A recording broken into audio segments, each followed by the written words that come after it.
Hello and welcome to Hair in the Hawthorn. I'm your host, Kate Ray, and I need your help. Yep, I need your help.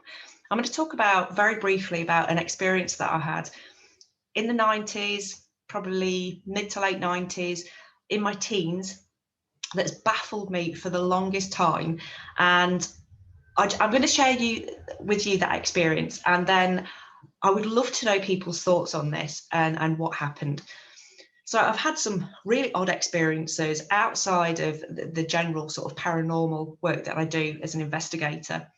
So this was something for me very, very different from normal experiences. And it's one that I've never encountered in this kind of context.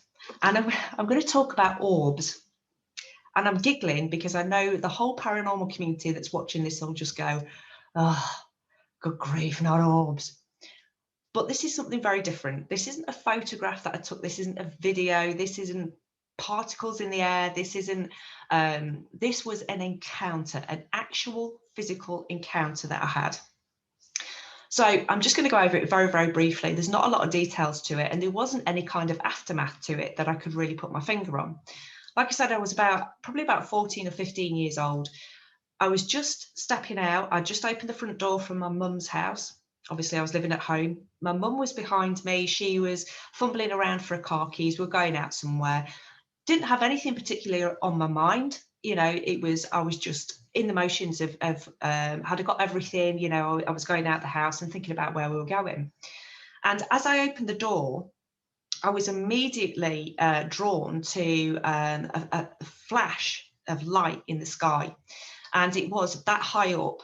And within a split second, that flash formed into two balls coming at a breakneck speed. And I mean at high speed.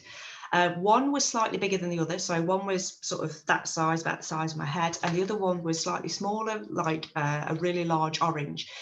And the first orb that came out of the sky hit me in the chest and kind of took me back. And the second one then hit me a bit lower down and knocked me right back. And it knocked me back. So physically, I went back into the house, to which I was absolutely stunned. I don't know what it was. And I do apologise. My dog started talking to me now. If anybody has any clue what they were white, pure white, bright lights that were emitting all the colours of the rainbow, but in that kind of very iridescent way and very dense. So very quickly, if anybody has got any ideas before my dog really starts barking at me, drop a comment in the link in the drop a comment below, and I would love it if anybody had any ideas about this. So thanks for listening. Do apologise about my dog, and I'll see you very, very soon.